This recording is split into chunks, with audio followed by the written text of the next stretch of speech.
Olá, tudo bem? Está no ar mais um episódio do Diálogo 360. Eu já aproveito e inicio esse episódio agradecendo você que me acompanha por aqui, que se inscreveu no canal, que dá like, curte, compartilha as nossas publicações, que fez isso nos outros episódios que já foram ao ar e que também aproveitar para pedir que você faça isso nesse episódio. Já vai lá, deixa seu like para nós, compartilhe, porque muitas pessoas precisam receber a informação desse vídeo, dessa entrevista. O Diálogo 360 de hoje vai falar sobre aneurisma de aorta. Será que esse é um tema que precisa de mais espaço por sua complexidade? Vamos entender, tirar as dúvidas aqui hoje com o nosso convidado, Dr. Moraes Júnior. Ele é cirurgião vascular e endovascular. Doutor, que alegria, que prazer ter você aqui nessa minha nova jornada. Seja muito bem-vindo. Muito obrigado, Denise. Para mim é uma honra estar aqui com você. É sempre um prazer, né? O teu convite trouxe grande alegria e principalmente para falar sobre um tema que eu gosto tanto, que é sobre aneurisma. Né? Nós vasculares tratamos essa doença com um extremo respeito. O aneurisma pode ser uma doença muito grave e eu acho que toda a informação que nossos telespectadores, as pessoas que estão nos ouvindo, que estão tendo a oportunidade, né, de estar presente aqui junto com a gente nesse podcast, vão tentar agregar informação a esse público, né, e trazer informações não só para se prevenir em relação a isso, mas entender como essa doença funciona, o que esperar do tratamento, né, e talvez tirar um pouquinho daquela mística que o aneurisma é uma bomba relógio prestes a explodir a qualquer momento. A ideia hoje é trazer uma informação real, com qualidade, para vocês. Boa, excelente. E a primeira coisa que vem à nossa mente com a palavra aneurisma não é o aneurisma de aorta, é o aneurisma cerebral. Eu queria que você começasse explicando, então, o que é aneurisma e depois falasse um pouquinho sobre essa artéria tão importante no nosso corpo, que é a aorta, né? Perfeito, né? Bom, eu acho que a gente pode começar diferenciando artérias de veias, Ótimo. Que é uma dúvida muito comum. A artéria é a que leva sangue do coração até os nossos tecidos. E as veias são aqueles vasos sanguíneos que trazem o sangue do nosso corpo de volta para o coração, dos nossos tecidos de volta para o coração. Bom, entendendo isso, a gente entende que a artéria está sob uma pressão maior, já que o coração bombeia esse sangue e quem recebe esse bombeamento são as artérias. Bom, por isso ela tem uma camada, uma parede mais espessa. Se a gente for colocar de uma forma ilustrativa, é como se fosse uma mangueira com a parede um pouco mais espessa. Bom, aneurisma nada mais é do que uma dilatação, uma bolha, uma fragilidade na parede dessa artéria, que acaba com o tempo se dilatando, como se fosse uma bexiga que a gente vai insuflando e cada vez a sua parede vai ficando mais fina, mais delgada e ela pode romper, assim como o aneurisma também pode romper. Por que o aneurisma cerebral é tão conhecido? Quando se fala sobre aneurismas, a gente pensa a primeira coisa no aneurisma cerebral, porque ele traz uma gravidade muito alta. Né? Geralmente o paciente que tem um aneurisma cerebral e ele rompe, causa um AVC, uma hemorragia cerebral, que em muitos casos pode ser fatal, ou trazer sequelas e danos neurológicos muito graves, e acabou se tornando uma doença mais conhecida por conta das sequelas que esse AVC pode causar. Bom, mas o aneurisma pode acometer qualquer artéria do nosso corpo, inclusive a aorta, que é a artéria mais importante do nosso corpo, é ela que sai direto do coração e ela é responsável por distribuir o sangue pelo corpo inteiro. E quando esse aneurisma acontece de acometer uma aorta, é uma preocupação muito grande para nós vasculares. Mas eu acho que seria mais ou menos nesse sentido onde a artéria tem essa fragilidade. De forma bem técnica, aneurisma é quando essa artéria se dilata mais do que 50% do diâmetro que é esperado para ela. Por exemplo, para uma mulher jovem, geralmente o aneurisma a gente considera acima de 3. Acima de 3 centímetros a gente vai considerar que esse paciente tem uma doença aneurismática. Abaixo disso a gente fala que é uma ectasia, que é uma leve dilatação. Mas já chama a atenção, se você tem uma ectasia na aorta, vale a pena ter um acompanhamento vascular, porque isso pode ir dilatando com o tempo e de fato se tornar um aneurisma. E em que segmento da aorta é mais comum de acontecer então esse aneurisma? Porque aqui eu estou imaginando Para fazer diagnóstico, tem algum exame que de rotina a gente faça, que vá nos dizer, olha, você está com início aqui de aneurisma, ou esse outro termo que você usou, que é uma coisa um pouquinho no início ali, né? Uhum. Bom, ectasia seria essa dilatação inicial, e ela já pode ser captada em exames bem simples, por exemplo, como um ultrassom de abdômen, né, que a gente faz de forma rotineira, quando a gente procura um médico para fazer nossos exames, né, gerais, a cada ano é recomendado que se faça, você já pode ter uma identificação ali de alguma dilatação, ou perceber que aquela artéria já está com alguma alteração na sua parede. Bom, isso que você colocou é fundamental. Quando a gente fala sobre aneurismas, geralmente é uma doença assintomática, que a gente não sabe que tem e normalmente é descoberto através de exames, né? Esses exames são o que a gente chama de achados incidentais. Muitas vezes o paciente procurou um pronto-socorro, procurou um médico por uma dor abdominal inespecífica, que tem outra causa, e você faz na investigação uma tomografia ou um ultrassom e identifica se essa dilatação, esse aneurisma. É óbvio que a gente tem os pacientes com maior fator de risco para isso, né, que são os pacientes acima de 60 anos, pacientes tabagistas, hipertensos, que não têm controle adequado, esses pacientes estão mais propensos ao desenvolvimento de aneurismas de aorta. Também aqueles pacientes que têm um histórico familiar hereditário de aneurismas, né? Esse paciente também está mais propenso e vale até uma investigação mais precoce, né? Normalmente a gente recomenda um exame vascular, um check-up vascular a partir de 50 anos, e esse paciente deve realizar um check-up antes disso. Uma questão importante que você me perguntou era sobre qual a localização mais frequente na aorta, né? Geralmente na aorta infrarrenal, ou seja, na aorta abdominal. Então a aorta abdominal geralmente é mais comum. Mas tem um dado bem legal. Geralmente o paciente que tem aneurisma de aorta, ele tem uma chance de ter outros aneurismas, especialmente nas artérias dos membros inferiores atrás do joelho, que a gente chama de aneurisma de artéria poplítea. Então sempre que se identifica um aneurisma de artéria aorta, é necessário um detalhamento, uma investigação, principalmente dos membros inferiores, para descartar que não tem aneurisma ali para baixo também, nas pernas. Pensar aqui nas pessoas que já fazem o acompanhamento com vascular por conta de varizes. Exato. Fazendo esse ultrassom, esse acompanhamento, se tiver nessas regiões onde você, né, que você está tratando ou acompanhando ali aquelas varizes, seria possível identificar algo mais inicial para a partir daí já começar a traçar uma linha de tratamento que a gente ainda vai falar quais são elas. Exatamente. Inclusive é muito comum, né, o paciente está em tratamento por um outro problema vascular e se identifica nos exames de controle a presença de uma alteração como um aneurisma. Isso não é infrequente, faz parte inclusive da nossa rotina fazer um check-up naqueles pacientes que a gente acha que tem um risco maior, né? A gente citou aqui uma população que é um fator de risco, pacientes acima de 60 anos, hipertensos e tabagistas. Esse paciente vale a pena sim fazer um check-up e analisar as suas artérias como um todo, se não tem alguma dilatação ou mesmo alguma obstrução nessas artérias. Legal. Tomografia, dá algum norte? Porque vou passar aqui situações que podem ser comuns. Eu sei que o ultrassom é um exame de menor complexidade, né? Mas a tomografia também, você tem uma dor abdominal, quer descartar uma cólica renal ali, né? Uma situação no apêndice.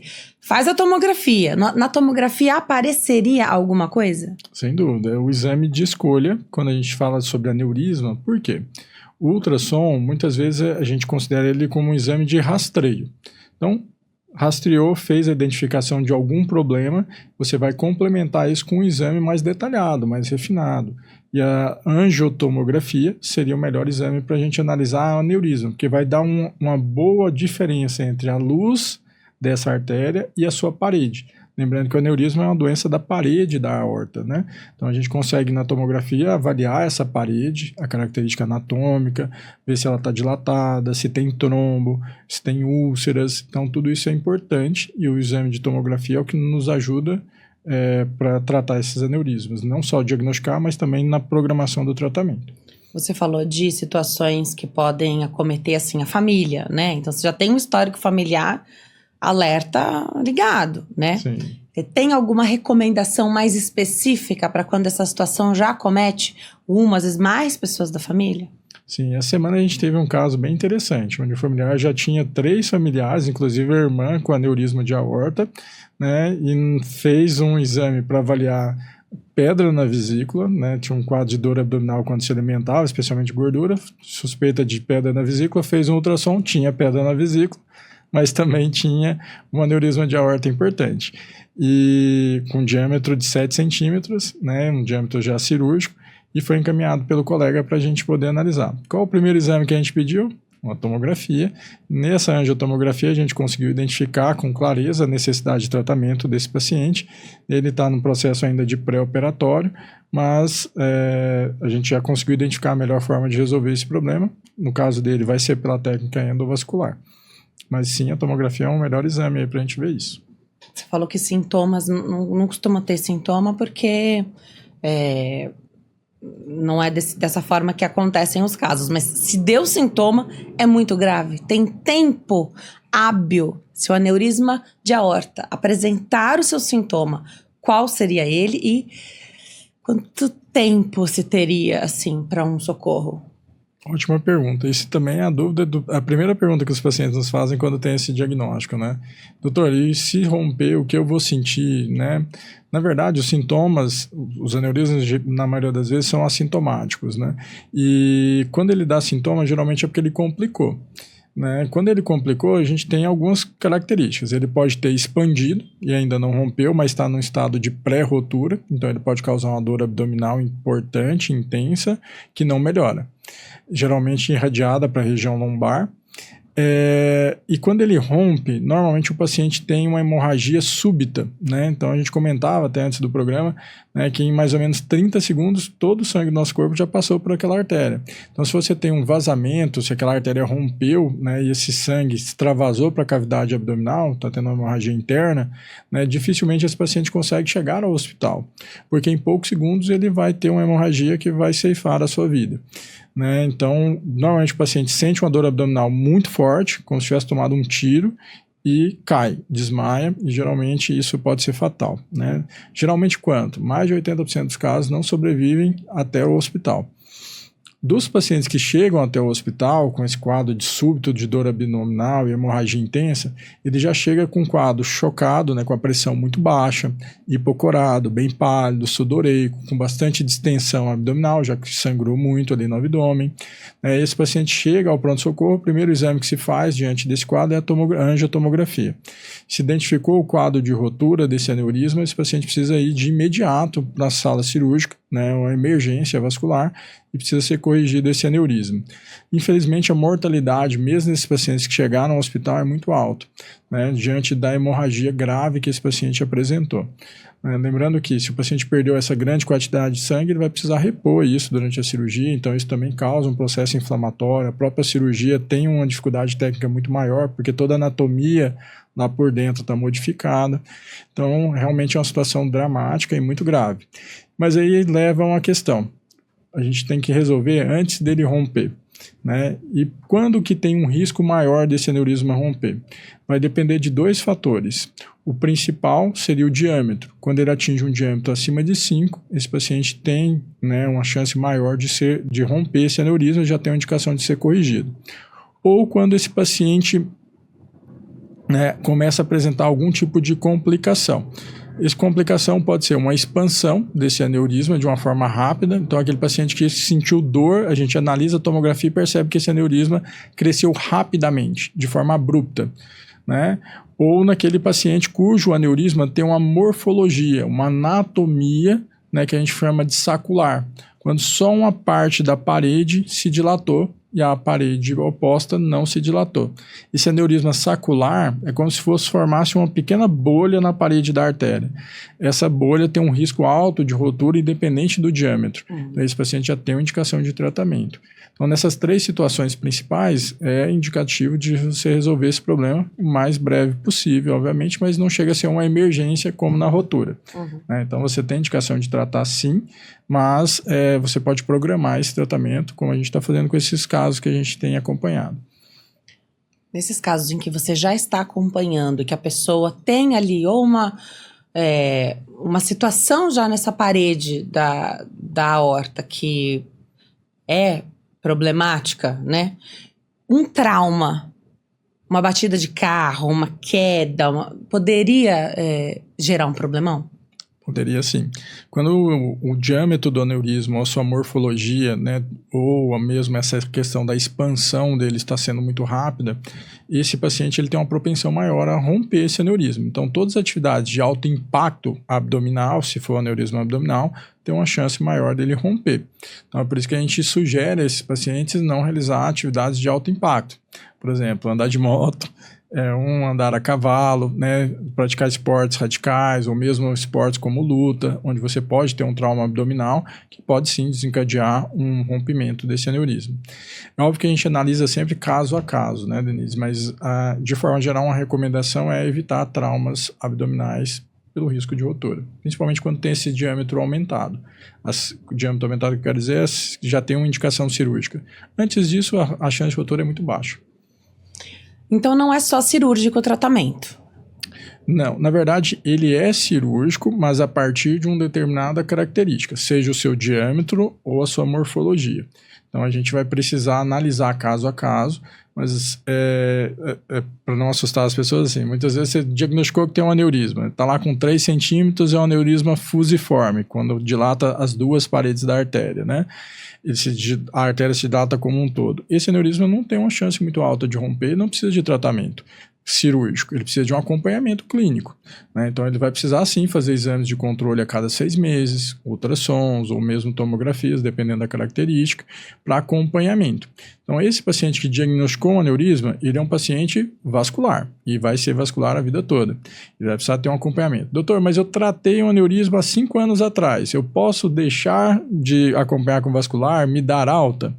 Não, inclusive é um dos casos recentes que eu tratei, né, um paciente querido, né, ele aconteceu exatamente isso, ele operou há 4 anos atrás, achou que estava tudo bem, né, deixou de acompanhar com vascular, depois ele voltou, né, com quadro de dor lombar importante, a gente foi analisar, ele estava com aneurisma de 10 centímetros, aí já um aneurisma tóraco-abdominal.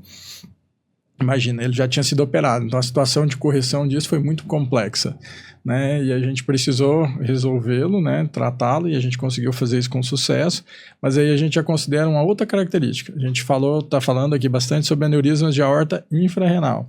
O desse paciente era um aneurisma tóraco-abdominal, pegava tanto a aorta torácica quanto a aorta abdominal. Então exigia um nível e uma complexidade de tratamento muito maior. Né? Então, por isso que é importante, se ele tivesse acompanhado, poderia ter sido identificado o problema antes e talvez resolver de uma forma muito mais simples. E o simples que você fala, resolver programada em cada segmento, de repente?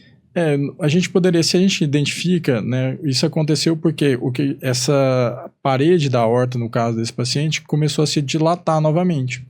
E aí começou a vazar entre a prótese e a parede da artéria. Começou a entrar sangue entre a prótese e a parede da artéria. Isso é um problema, porque aí vai expandir, vai pressurizar esse aneurisma novamente. Nessa situação, a gente poderia só ter estendido um pouco mais uma prótese lá dentro, colocado uma nova prótese um pouco mais longa.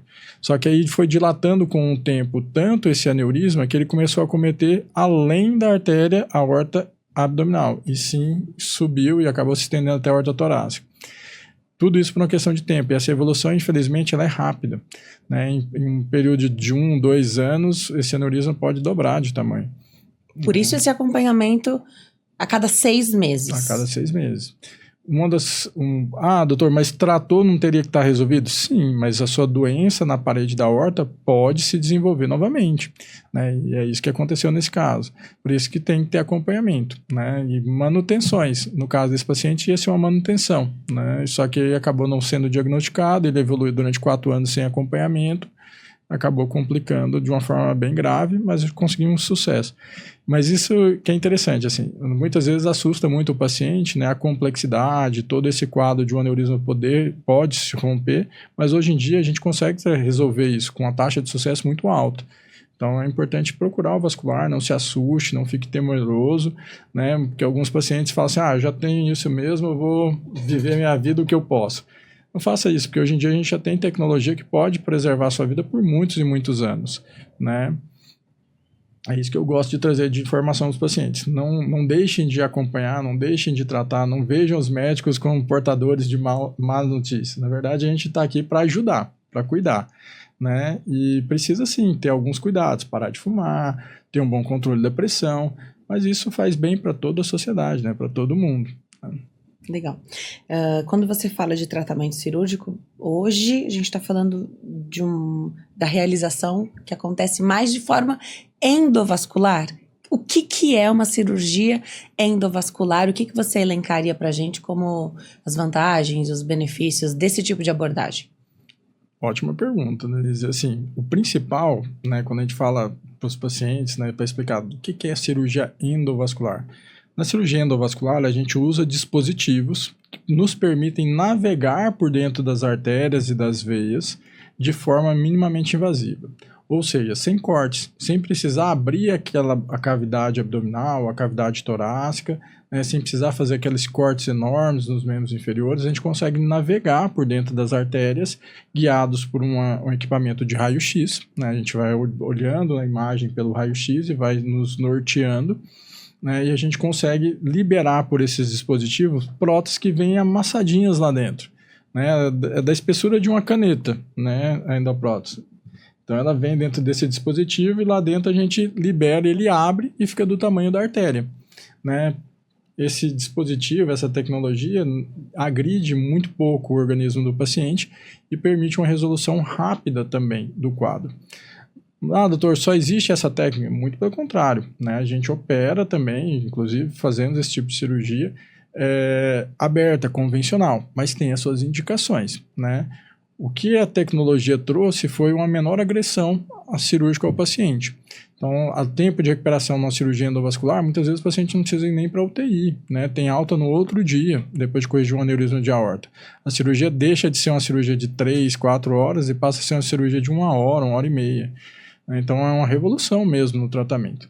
Mas quando a gente fala da cirurgia convencional, tem suas indicações, só que você tem que agredir o paciente cirurgicamente abrindo a cavidade abdominal. Aí as chances de sangramento aumentam, as chances de complicações, de intercorrências, tudo isso começa a complicar. Uma coisa que o paciente às vezes não tem a percepção é que quando o paciente está com a cavidade abdominal aberta, ele vai perdendo muito líquido, né? Ele vai desidratando, ele vai perdendo eletrólitos, e tudo isso é uma preocupação para nós médicos. O anestesista fica ali tentando corrigir tudo isso, mas o quanto mais rápido a gente for, menor essa agressão cirúrgica, né? E a cirurgia endovascular, como não abre cavidade, a agressão cirúrgica é muito menor. Fora o tempo de recuperação, que também vai ter um impacto grande, né? Exato. Uma cirurgia convencional, aberta, o paciente vai passar pelo menos 72 horas na UTI, em cuidados intensivos, né? A recuperação é bem dolorosa. E tem também os cuidados de pós-operatório, que vão envolver aí cuidados ou uma prevenção, né, de esforços pelo menos por 30 dias. Na cirurgia endovascular, com 2 semanas, o paciente voltou à sua vida normal, pode jogar tênis, pode correr, pode fazer o que ele quiser. Essa prótese que você chama de stent, é isso? É o stent. O stent é um stent, ele é feito um dispositivo de uma liga metálica, né? Quando a gente fala de endoprótese, esse stent, ele é revestido por uma camada, como se fosse um plástico, né? Chama PTFE, ele reveste, né, externamente esse stent para que o sangue não vaze, né? O stent, ele é só a liga metálica, né? Como se fosse um tubinho, como se fosse uma molinha. É exatamente isso, como se fosse uma molinha que tem a função de manter a luz do vaso aberto. Se você recobre essa molinha com plástico, com PVC, por exemplo, né? No caso é o PTFE, você reveste ele, o sangue não vai entrar em contato mais com a parede da artéria, e sim com a luz dessa prótese. E a ideia é que ele se incorpore a essa parede então que fique coladinho. Exato, ele fica encostado à parede da aorta, e aí depois de algumas semanas, né, pode levar alguns meses, ocorre uma epitelização. Aquela primeira camada de células que a gente chama de endotélio começa a revestir internamente essa endoprótese. E aí isso forma um contato com o sangue, né? Então há sim uma integração dessa prótese ao paciente. Ela não passa a fazer parte da constituição da parede, não é isso. Ela reveste internamente. Perfeito. Né? E aí a própria parede começa a invaginar o endotélio e começa a cobrir internamente essa prótese. Por que isso é importante? Porque é um stent, né? Uma liga metálica. Então, é um corpo estranho lá dentro do vaso. Então, teoricamente, ele é trombogênico. E aí, depois, trombogênico quer dizer que ele pode formar um trombo ali, né? E ocluir. E por que isso não acontece? Porque com o passar do... A gente usa algumas medicações para afinar o sangue, que são os antiagregantes, mas com o passar do tempo, também ocorre essa epitelização dentro da prótese. Que tipo de acompanhamento exatamente após uma cirurgia endovascular como essa precisa ser feita para saber se está ocorrendo da maneira esperada essa epitelização que você falou, todo esse movimento, porque ali a aorta vai continuar funcionando. Sim. A cirurgia é feita com tudo funcionando, né? Exato. O pessoal brinca que o médico ele cuida da máquina funcionando. É exatamente isso. O coração não para em nenhum momento, o bombeamento de sangue continua em todo o processo, né? Normalmente o que a gente faz, cada médico tem a sua rotina, cada profissional tem a sua forma de trabalhar, mas quando a gente termina a cirurgia, a gente já faz um exame que chama arteriografia, onde a gente injeta o contraste, né, e a gente percebe através desse contraste se está tendo algum extravasamento, alguma falha, né, daquela prótese, em cobrir todo o aneurisma. E a gente só encerra a cirurgia quando isso está ok, né? Em casos muito específicos, a gente pode fazer uma segunda etapa nesse tratamento, mas em geral a gente sai da cirurgia com isso resolvido. Passado algum tempo, né, o paciente se recuperou dessa cirurgia, no meu caso eu prefiro aguardar 30 dias, eu faço uma angiotomografia de controle, que documenta para mim que está tudo bem. Então é que ele passa a ser o meu marco zero de análise da minha correção. E aí eu vou acompanhando anualmente como é que aquilo está funcionando, né? Então a cada 1 ano ou a cada 2 anos, dependendo da característica do aneurisma, eu faço uma nova angiotomografia para saber se está tudo certo. E a cada 6 meses eu vou fazendo ultrassons de controle. Então também a característica do aneurisma que foi tratado ali vai ser importante para traçar esse segmento, esse acompanhamento pós-cirúrgico. Sem dúvida. Como a gente citou aqui, um aneurisma tóraco-abdominal exige um acompanhamento e um cuidado muito mais específico, muito mais próximo do que um aneurisma simples de aorta abdominal, né, distal ali, fusiforme. Então, cada paciente tem que ser visto, né, e seu tratamento e o seu acompanhamento ser feito de forma personalizada. Não tem tratamento medicamentoso para fazer essa parede da artéria voltar ao que era antes? Quando você fala da bexiguinha, né? Então, imagina, uma bexiga você enche e fica flácida, ela não volta mais depois ao tamanho dela de antes, né? Então, me chama muita atenção. Não tem nenhum remédio que se possa tomar para dar essa força em determinados tipos de característica ali? Isso é perfeito, essa colocação, porque também os pacientes nos perguntam isso com rotina. Doutor, e aí, eu posso fazer uso de alguma medicação que vai resolver o meu problema? Então é exatamente isso, é como uma bexiga, onde você vai insuflando e ela vai atingir um limite onde a estrutura dela, da parede, daquela borracha ou daquela liga, se desfaz. E aí ela não vai voltar a ser o que ela era antes. A mesma coisa acontece, né? Lembra que a gente explicou lá no começo, que é uma fragilidade na parede da aorta, na parede da artéria, e ela está muito relacionada a distúrbios, a alterações no colágeno, na parede da artéria. Então ele é acaba ficando muito friável essa parede, ela acaba ficando mais susceptível a essa dilatação. Então quando o aneurisma é diagnosticado, a gente não tem uma medicação hoje que vai fazer com que ele reduza, ou que deixe de ser um aneurisma. O que a gente tem como objetivo é que ele fique estagnado, não piore além daquilo. E como é que a gente faz isso? Evitando os fatores de risco. Um bom controle pressórico, né? Um bom acompanhamento com o cardiologista, parar de fumar. Doutor, mas como é que o cigarro atua nisso, né, nesse processo? O cigarro tem mais de 4.000 substâncias, né, deletérias ao nosso organismo. E dentre essas substâncias, elas causam uma arterite, uma inflamação na parede da artéria. Se ela causa uma inflamação, ela destrói essas fibras de colágeno, destrói essa arquitetura normal da parede da artéria e acaba tornando essa artéria mais frágil, mais sensível a uma possível dilatação. Legal. Então, fazer o acompanhamento aí é essencial, né? Tempo de recuperação, o doutor já falou, riscos de não tratar é o aneurisma romper e você pode ir a óbito. Exato.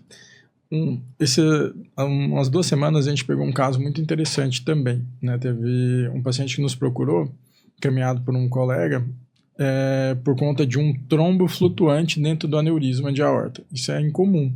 Normalmente o trombo está aderido à parede da aorta. No caso desse paciente, ele está lá flutuando dentro da aorta. Assim, então, imagine que o coração, cada vez que bombeia, ele ejeta o sangue sob uma pressão, né, geralmente 120 milímetros de mercúrio, e essa pressão faz com que esse trombo que está lá dentro flutue, né? Quando isso acontece, há uma alta propensão desse trombo se deslocar, dele fragmentar. E ele pode causar uma complicação, por exemplo, que é uma oclusão das artérias dos membros inferiores. Lembra que a aorta ela vai se dividir na altura do umbigo para levar o sangue para os membros inferiores. Então, se esse coágulo de sangue está ali na aorta, né, flutuando, se romper ou fragmentar, ele pode obstruir uma dessas circulações. É uma complicação relacionada ao aneurisma que tem indicação de tratamento independente do tamanho. Né? E então, cada caso precisa ser analisado, né, especificamente. Mas quando ele rompe, a gente já falou aqui que pode ser fatal em quase 80% das vezes. Então, não vamos deixar chegar nisso, vamos tratar, vamos acompanhar com o cirurgião vascular e agir para prevenir esse desfecho bem desfavorável. Então, assim, é importante ter um acompanhamento. Chegou num diâmetro cirúrgico, é o momento certo de tratar. Até porque, se você ficar aguardando muito, ele pode perder aquela característica anatômica que permite uma resolução. É o que aconteceu com aquele paciente que a gente citava. O aneurisma de aorta infrarrenal ou abdominal acabou se distendendo tanto, dilatando tanto, que atingiu até a aorta torácica. Isso pode acontecer se você não trata. Por isso que não dá para desprender muito esse contato com o cirurgião vascular, né? Não dá. Se tá recomendado que se faça a cada 6 meses ali o acompanhamento, tem que fazer. Senão você pode perder um timing de operar, se chegar ali na situação cirúrgica, né?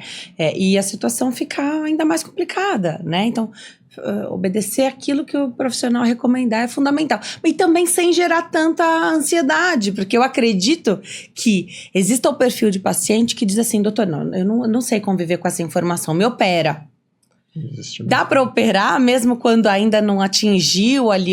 Explica pra gente como lidar, como alinhar essa questão da expectativa e do perfil desse paciente que é mais ansioso, que fica preocupado, ele não vai dormir direito nos próximos 6 meses até a próxima consulta. Isso é bem difícil, né? Muitas vezes o paciente precisa ter não só um relacionamento médico-paciente, mas ter uma empatia com o paciente no sentido de compreender essa ansiedade. Por que a gente não indica antes? Doutor, tem um aneurisma de 3 centímetros, fusiforme, por que o meu médico não indicou minha cirurgia? É porque ele estava preguiçoso e não queria me operar? Não, não é isso. É porque o risco da cirurgia não é uma cirurgia pequena, é uma cirurgia arterial. Um dos riscos dessa cirurgia é o próprio infarto, AVC, né? Então, o risco do procedimento não justifica, né, aquela agressão cirúrgica. Por que em determinado momento esse risco cirúrgico se torna permissivo? Por que a partir de um determinado diâmetro se corre esse risco? Porque a partir daquele diâmetro, daquela característica anatômica do aneurisma, né, se você não corrige, ele tem uma alta propensão a romper, o fator de risco, né, dessa rotura é o óbito, é a morte. Então, assim, não tem nada acima disso, né? Então, assim, doutor, eu posso ter na cirurgia, após a minha cirurgia, eu posso vir a ter uma complicação? Infelizmente, pode haver. A gente faz de tudo para reduzir esse risco, por isso que o paciente precisa dar uma avaliação cardiológica, precisa ter uma autorização do cardiologista para fazer o procedimento, precisa ter uma avaliação anestésica antes de operar, para ir para a cirurgia no melhor momento possível. Mas não existe cirurgia sem risco. Tá? Mas por que eu vou me expor a esse risco? Porque se você não se expor, a partir dessa característica e desse diâmetro, se ele romper, a gente não consegue fazer muita coisa depois.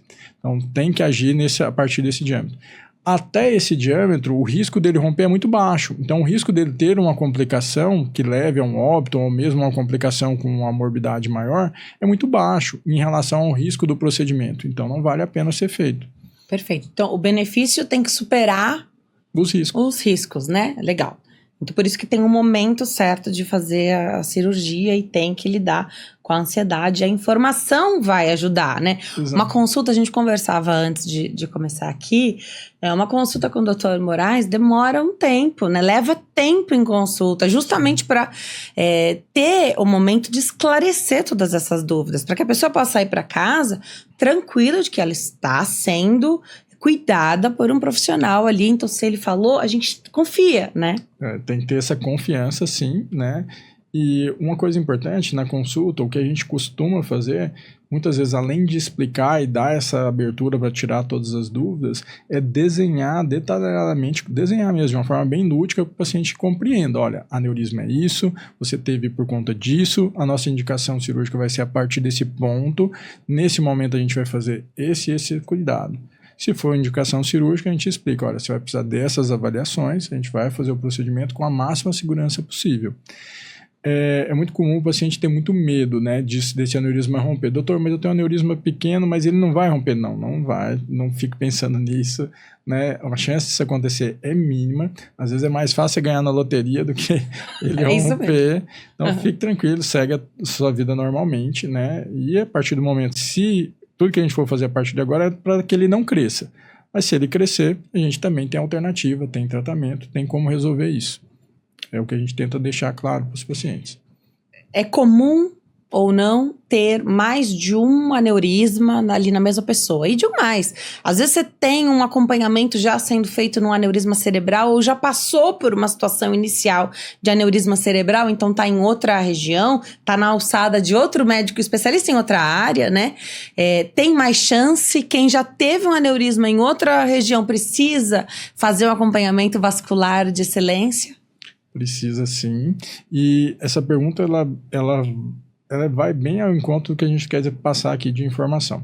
Então, se você tem um aneurisma em qualquer parte do teu corpo, você precisa ter uma avaliação vascular para que seja investigado se você não tem outros aneurismos, porque infelizmente é muito comum de acontecer, de ter vários aneurismas ou de ter um aneurisma num ponto ou ter em outros locais. A gente citou aqui o mais frequente é nos membros inferiores, né, na artéria poplite. Então, quando tem aneurisma de aorta, é protocolo que se faça a investigação dos membros inferiores. Né? Esse paciente está sendo bem cuidado, bem assistido, desde que ele faça essa investigação. É muito comum a gente receber colegas cardiologistas, ou mesmo neuro, né, ou mesmo urologistas que fazem muito exame de ultrassom de abdômen, nos encaminhando. Essa semana teve um paciente de aneurisma também, que foi encaminhado por um grande amigo, Dr. Daniel, um abraço aí para ele, encaminhou para a gente um paciente com aneurisma de aorta infrarrenal, né, que ele identificou porque ele estava tratando os cálculos renais desse paciente, pediu um atomo e identificou que tinha esse aneurisma. Então, é sempre importante, né, que a gente tenha esse acompanhamento com o profissional, faça os cuidados necessários e a gente esteja sempre atento, né, com a nossa saúde. Quando eu falo isso, né, muitos pacientes falam assim, doutor, você está reforçando, né, o que todos os médicos falam. Mas pense, né, se a gente tem uma vida saudável, se a gente tem um bom controle da pressão, se a gente larga hábitos ruins como o tabagismo, a nossa saúde ela vai se estabilizar. E muitas vezes a gente evita a necessidade de um tratamento que pode expor a um determinado risco, como a gente falou, na correção do aneurisma sempre vai haver um risco. Então, se você consegue controlar a doença e evita a cirurgia, é o melhor caminho, né? Queria que você falasse um pouquinho da tua trajetória como médico, porque você tem uma questão que você gosta de casos complexos, sim, né? De onde veio isso? Faz parte da tua formação? Fala um pouquinho pra gente. Falo sim. Falar sobre mim sempre é meio difícil, né? A gente sempre tem um pouco de dificuldade de falar sobre nós mesmos. Mas eu gosto de contar a minha história, porque ela serve, né, até para outros colegas que estão ingressando aí na medicina, né? Eu venho de uma família de comerciantes, né? Meu pai é um empresário de sucesso, inclusive, né, em Goiânia, veio de uma família muito humilde e conseguiu sucesso empresarial, né? E tenho um orgulho enorme dele, né? Tipo, sou apaixonado pela história dele. Só que eu sentia dentro de mim que se eu ficasse na minha cidade natal, que era Goiânia, né, eu ia ficar sempre à sombra dele. E outra, eu sempre quis ser médico. Eu nunca fui comerciante, eu nunca gostei de vendas, assim, não faz parte de mim. Desde criança eu quis ser médico. E aí eu me preparei e passei e fui fazer faculdade. Quando eu fui fazer faculdade, eu passei em 2 universidades. Eu passei uma em Brasília, que ficava a 200 quilômetros da minha casa, e passei uma na Federal de Pelotas, né, no Rio Grande do Sul, que foi onde eu fiz faculdade. 2.600 quilômetros da minha casa. E uma outra cultura, né, tudo diferente. E eu me mudei para lá e fui fazer faculdade, né? Sempre com o intuito, né? Isso é dentro de mim. Eu sempre quis ser o melhor médico que eu pudesse ser. Não quero ser melhor que ninguém, eu só quero ser melhor do que eu já fui ontem. Isso me motiva todos os dias. E eu fui para Pelotas né, buscando a tradição da faculdade. Era uma faculdade que já tinha um histórico melhor do que a de Brasília, então eu fui para lá. Quando eu terminei a faculdade, eu queria ter uma excelente formação em cirurgia, porque eu queria ser cirurgião. E o melhor lugar seria São Paulo, porque teria um volume enorme, não se comparava, né, à minha própria universidade ou aos outros lugares do Brasil. Então aqui a gente tem cada bairro é uma cidade, né? Então eu vim para cá, fiz minha formação, né, no Hospital do Servidor Público Municipal, em cirurgia geral. Depois eu fiz cirurgia vascular no Conjunto Hospitalar do Mandaki. Inclusive hoje eu coordeno o serviço de residência de cirurgia vascular lá, então a gente forma profissionais, né, na minha especialidade. Depois eu fui fazer cirurgia endovascular, né? Então aí a gente já está indo para pelo menos 6 anos de especialização. 5 anos, né? Depois eu fiz mais 1 ano de ecografia vascular. Então eu fiz esse fellow, né, em cirurgia endovascular no Einstein, com o Dr. Ricardo Aum, que é o meu mentor hoje. Um abraço para ele. E a gente desenvolveu um trabalho ali muito legal, assim. Ele conseguiu, né, me mostrar um outro universo que eu não tinha tido acesso ainda, porque toda a minha formação tinha sido no SUS. E quando eu fui para o Einstein, eu tive acesso a todas as tecnologias mais modernas do mundo. E ali abriu meus olhos e falei assim, nossa, realmente dá para fazer uma medicina de excelência, né? E isso me abriu portas e caminhos, e hoje eu montei o meu instituto, né, o Instituto MJR, né? Hoje eu tenho 8 colegas vasculares que trabalham comigo na minha equipe, além de outras especialidades.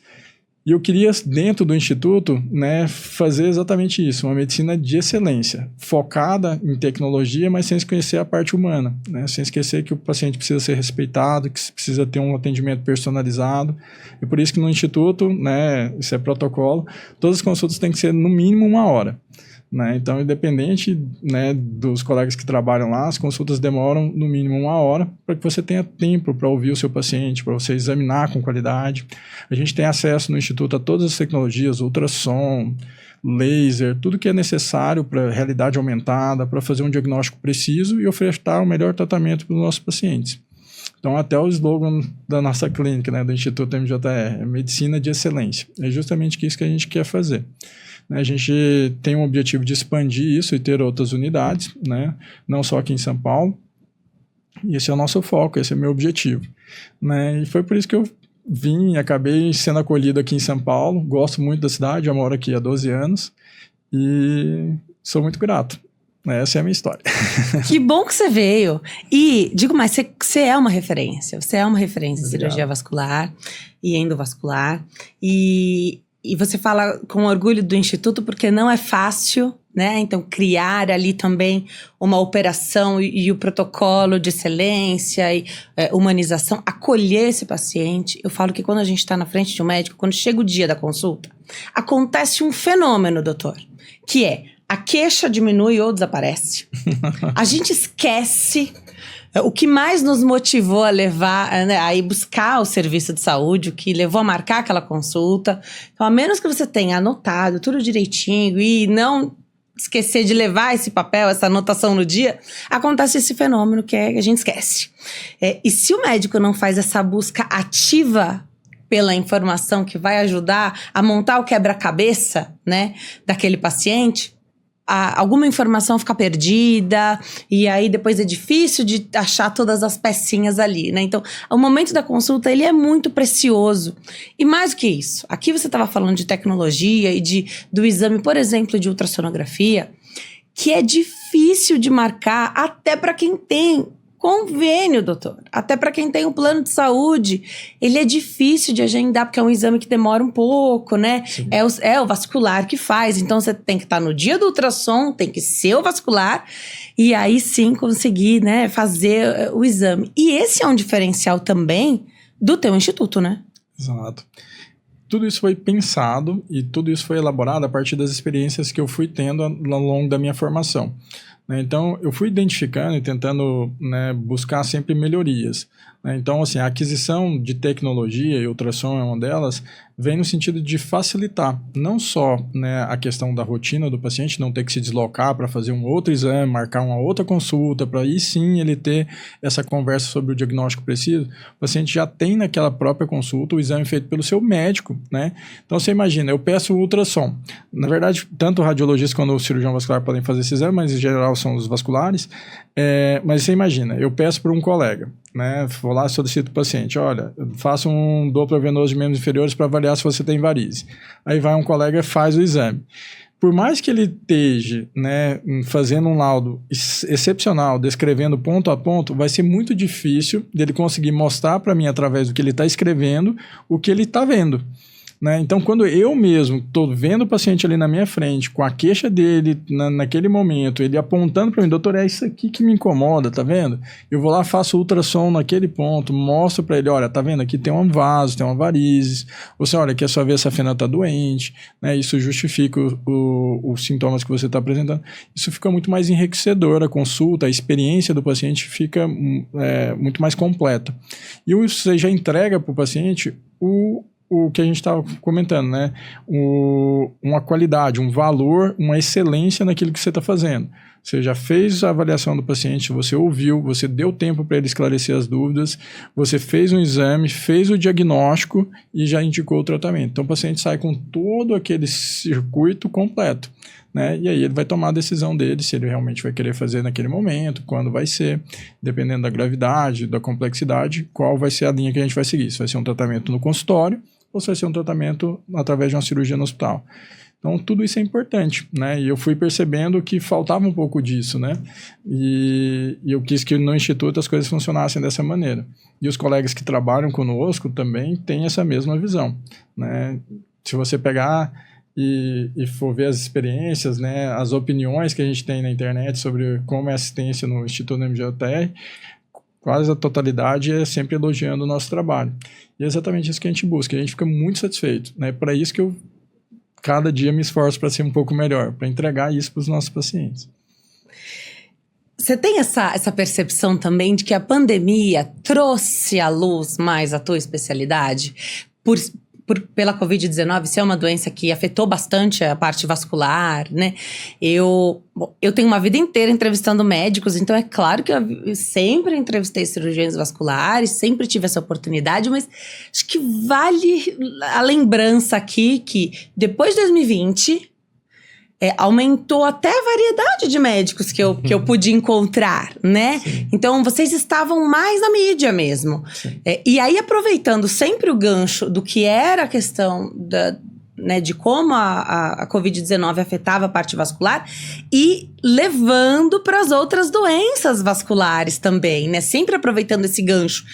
Não é só vasinhos e varizes, é trombose, mas não é só trombose. Aproveitando esse gancho também, vocês foram muito inteligentes nisso, para fazer gancho com as outras doenças que são importantes, que também podem ser fatais. É exatamente isso, né? A gente não pode perder a oportunidade. Aqui é uma oportunidade, por exemplo, da gente estar falando sobre o que a gente faz, sobre o que a gente trabalha e muitas vezes, né, trazendo informação sobre áreas que às vezes não é nem relacionada ao neurisma, né, que é nosso tema principal hoje, mas mostrando, olha, nós vasculares tratamos tudo isso. Eu gosto de explicar assim, que nós vasculares a gente trata tudo que está fora do crânio e fora do coração, de vasos tanto arteriais, venosos quanto linfáticos. Então, falou sobre vasos sanguíneos ou linfáticos, está fora do cérebro e fora do coração, somos nós vasculares que tratamos. Infelizmente, a pandemia, né, ela mudou a rotina de todos nós, né? E todos nós perdemos com a pandemia algum familiar, né? E a gente sabe o quanto isso foi impactante no mundo inteiro. E é uma doença vascular, né? É uma doença inflamatória, trombogênica, né, que leva a tromboses, que leva a embolias pulmonares ou tromboses pulmonares, né, arteriais, que comprometiam tanto a função pulmonar, né, e até hoje a gente tem as sequelas dessa pandemia, né, muitos pacientes desenvolveram tromboses pela doença, pacientes desenvolveram tromboses pela vacina, né, então a gente tem um acompanhamento desses pacientes. E trouxe um foco muito grande para a nossa especialidade, já que a gente, né, é responsável por cuidar dessa doença que é a trombose venosa. E a gente aproveitou, obviamente, já que a gente estava sendo, né, cada vez mais o foco, né, dentro da especialidade médica, né, e falando sobre outros assuntos, né. É óbvio que o vascular não cuida só de trombose, né, mas infelizmente é uma das doenças mais comuns da nossa especialidade.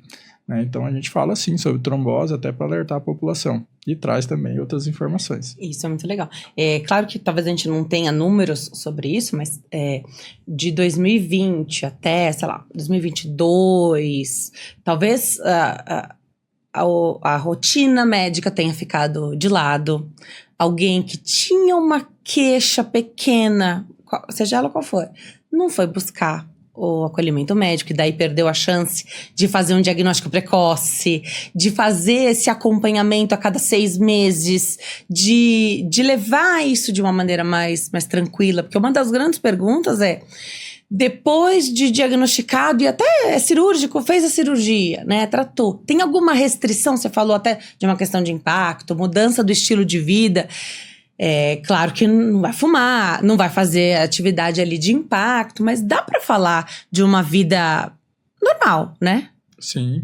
Então, atividade de alto impacto a gente pede para se afastar antes do tratamento. Depois que está tratado, volta à vida normal. Tá bom. Inclusive, pode desenvolver atividades radicais, não tem problema nenhum. O que não pode fazer é, de repente, deixar de tomar as medicações que a gente vai orientar, e aí cada caso tem a sua medicação específica. Mas realmente, né, quando a gente fala sobre essas doenças, né, vasculares, especialmente os aneurismas, tem alguns cuidados específicos que precisam ser feitos. Quando a gente compara com a pandemia, né, eu gosto de trazer essa informação porque isso mudou radicalmente mesmo, né, a rotina dos muitos pacientes. A gente passou 2 anos sem cirurgias eletivas. Né, a gente viu muito na mídia falar sobre os artistas que ficaram sem trabalho, né, ficaram sem poder atuar. Nós médicos, né, a grande maioria que estava focada em consultório ficou sem trabalho também, porque nós, não sou cirurgião, apesar de fazer tratamentos no consultório, nós fomos obrigados a fechar os nossos consultórios, né? A gente não podia atender cirurgias nem consultas eletivas, era só urgência e emergência, né? Então, tudo isso dificultou muito naquela época para nós, né? E atrasou durante 2 anos a fila e acompanhamento das cirurgias eletivas. Então, aquele paciente que às vezes tinha um pé diabético, ele não deixou de ter pé diabético durante os 2 anos da pandemia, mas a doença dele deixou de ser acompanhada. E muitas vezes ele já chegava para nós numa situação muito crítica e já às vezes precisando amputar, já na situação de urgência e emergência, já que o acompanhamento eletivo foi suspenso. Então, realmente a pandemia foi um desastre, né? Abalou toda a humanidade e até hoje, né, já 2 anos após o encerramento da pandemia, a gente ainda sofre, não conseguimos corrigir todas as filas das cirurgias eletivas, nem no SUS, nem no privado. Então, até hoje a gente tem uma demanda reprimida. Muitos pacientes voltaram, doutor, agora eu estou mais segura, agora eu já sei que eu posso ir para o hospital que eu não vou pegar Covid, ou se eu pegar eu já estou mais protegida porque eu recebi a vacina. Isso não é infrequente hoje em dia a gente receber no consultório. Esse paciente já teve a doença dele progredindo, já tem situações muito mais complexas para serem resolvidas. Infelizmente isso é real. Fora os casos que não teve tempo hábil de acompanhar, de verificar, acompanhar e tratar e dar mais vida para esse paciente, né? Os casos fatais, que, enfim... Infelizmente aconteceu, né? E aí não tem número sobre isso, mas a gente sabe do impacto. E se já é difícil, né? Então você falou do SUS, do seu trabalho no SUS, da sua formação. Se a fila já era grande antes da pandemia, depois, então, para colocar isso em ordem ainda vai um tempo, e mesmo no particular, né? Exatamente. Mesmo as operadoras de saúde, foi um impacto muito grande e isso leva muito tempo para ser corrigido. Mas, assim, hoje há uma pseudo-normalidade, né? Hoje as coisas já estão mais tranquilas. Então, é o momento, se você, durante esse período, deixou de acompanhar, volte a acompanhar. Evite que a situação se complique. A maioria das doenças vasculares são doenças crônicas, né? E quando você deixa de acompanhar uma doença crônica, né, de uma forma simples como a pressão, você deixou de acompanhar com o cardiologista, pode ser que aquela medicação que você está tomando há 10 anos já não esteja fazendo o efeito necessário. E aí você não controla, a sua pressão está lá em cima e quando você vai ver a coisa já complicou, já perdeu função renal, né, já tem uma situação bem mais complexa. Isso acontece com a maioria das doenças vasculares, mesmo varizes. Né? Se você passou lá 3, 4, 5 anos sem acompanhamento vascular, muito provavelmente essa doença pode estar voltando aí já numa situação mais grave. Às vezes o que não era cirúrgico já se tornou cirúrgico. Dos remédios que você fala que não pode esquecer, deixar de tomar depois da cirurgia ali do aneurisma de aorta, algum que possa complicar para uma próxima cirurgia, um anticoagulante, por exemplo, que aí tem que sempre avisar o próximo médico, né? Sim. Sempre tem que falar o que tá tomando, né? Muitas vezes a gente não usa, né, na maioria dos casos, anticoagulante. A gente usa, na verdade, um antiagregante. É muito semelhante a uma confusão que os pacientes, né, fazem também. Por quê? Os dois têm a função de afinar o sangue, mas o poder do anticoagulante é muito maior, né? Então, o paciente, quando está tomando anticoagulante, a gente quer que ele não forme trombo de maneira nenhuma. E quando você está usando um antiagregante plaquetário, você quer apenas fazer isso parcialmente. Então, é uma das coisas que a gente utiliza muitas vezes no tratamento do pós-correção de um aneurisma, é um antiagregante e a estatina. Né? Então, essas medicações, na maioria dos casos, né, de correção, a gente mantém e sim, caso vai fazer uma extração dentária, fazer um procedimento cirúrgico, precisam ser suspensos. E aí sempre com orientação do vascular. Legal. Deixar os contatos aqui do doutor, @dr.moraesjúnior lá no Instagram, @dr.moraesjúnior, também Instituto MJR, Instituto MJR, o site institutomjr.com.br, institutomjr.com.br. Doutor, para quem está nos assistindo, chegou até aqui, nunca fez um acompanhamento com vascular, e já tá ali, 6ª década de vida, 7ª. Hoje a gente usa até um termo que é o super idoso, né? Porque um idoso de 60 anos é um jovem idoso, né? É hora de se mexer, né? É a oportunidade agora. Se você chegou até aqui, nós vamos combinar uma coisa. Você vai deixar nos comentários se você já fez o seu check-up ou não, se você já fez uma consulta com o vascular, e você vai se comprometer se a resposta for não, se fizer muito tempo que você não vai fazer o seu check-up, porque você vai fazer isso. Perfeito, eu faço até um convite também para o pessoal entrar no nosso site, no Instagram, né, e mandar lá suas dúvidas, seus questionamentos. Vai ser um prazer para a nossa equipe responder essas dúvidas, né, e faça o seu agendamento com o seu cirurgião vascular. Pacientes acima de 50 anos precisam fazer um check-up vascular, tá bom? Essa informação ela é muito importante, porque se você a partir de 50 anos não teve um check-up vascular, pode ser um momento onde uma doença esteja iniciando, por exemplo, um aneurisma. Lembra que a gente comentou que o aneurisma é muito frequente nos pacientes homens acima de 60 anos, tabagistas e hipertensos. Se você se enquadra nesse público, procura um vascular, não é uma má ideia, pelo menos descartar e a gente ficar bem tranquilo em relação à sua saúde. E no Instituto MJR você é acompanhado de ponta a ponta, né? Então você entra, faz sua consulta, se tiver oportunidade já faz seus exames, e ali você tá de mãos dadas com uma equipe de excelência em saúde, né? Eu acho que isso é muito importante. Não tá largado, cada um fazendo a sua análise, não. Você vai de ponta a ponta, de mãos dadas com a equipe do Dr. Moraes, né? Exatamente, e esse processo começa desde que você abre a porta do Instituto MJR até o momento que você sai, você está sendo sempre acompanhado e todas as suas necessidades vão ser consideradas e atendidas. Todos os meus pacientes particulares têm o meu contato pessoal, têm o contato da minha secretária e a gente está aberto sempre a esclarecer qualquer dúvida e no que for possível ser ajudado, a gente vai ajudar. Então, nossos pacientes, vocês podem entrar inclusive nas nossas redes sociais e verem os comentários que a gente tem do Instituto, e eu gostaria muito que, se for da vontade de vocês comentassem lá também com as suas dúvidas, porque realmente para nós é um prazer falar sobre medicina, falar sobre saúde, trazer informação. É uma das minhas missões, né, é trazer informação para vocês de qualidade sobre saúde.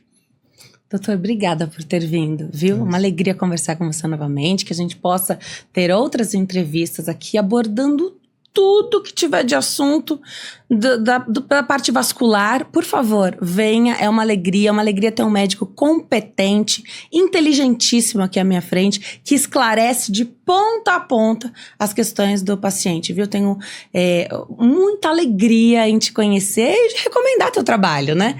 Muito obrigada por ter vindo hoje nessa minha nova jornada, essa minha missão, o meu propósito, que é, através da minha condução, através da minha presença aqui, facilitar esse contato do médico especialista com o público de casa. Obrigada, viu? Eu que agradeço, Denise. Nós do Instituto MJR ficamos muito felizes em poder estar participando dessa nova jornada. Eu já tenho você como uma referência aí dentro dos meios de comunicação. A gente participava de outro programa junto com você e conta com o Instituto MJR aqui nesse novo projeto também. Obrigada. Obrigada, doutor, por ser essa referência.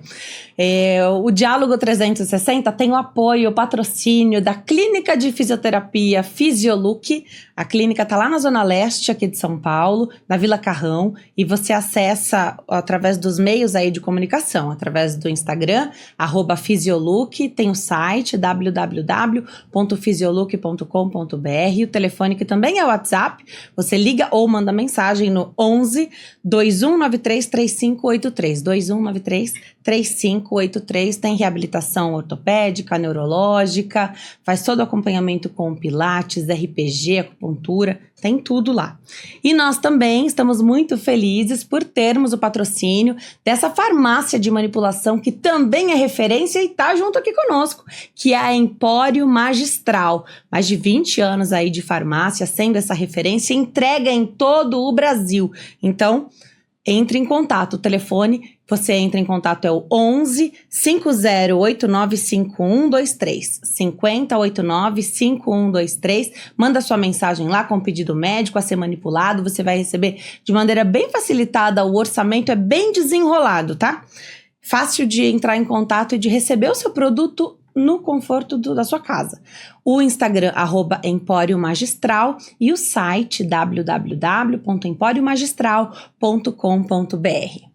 A gente vai ficando por aqui. O Diálogo 360 tem mesmo esse objetivo, essa missão e o propósito de levar a informação de maneira fácil até você. Obrigada pela companhia. Se chegou até aqui e ainda não deixou o seu like, faça isso agora. Comenta aqui o que você achou do nosso bate-papo. Quer sugerir temas para as nossas próximas entrevistas aqui? O que você tem dúvida aí da área da cirurgia vascular? Manda que o Dr. Moraes volta para a gente esclarecer tudo aqui para você. Obrigada pela companhia. Acesse as nossas redes sociais também, @DeniseLuc é o meu Instagram. Você entra em contato conosco através do e-mail diálogo360podcast@gmail.com, e esse canal do YouTube, Denise Luc, tem cortes para você se divertir. Tem muito conteúdo, muita informação que vai sendo liberada aí através de cada episódio. A gente fica por aqui porque a vida é feita de diálogos e conexões. Até o próximo. Tchau!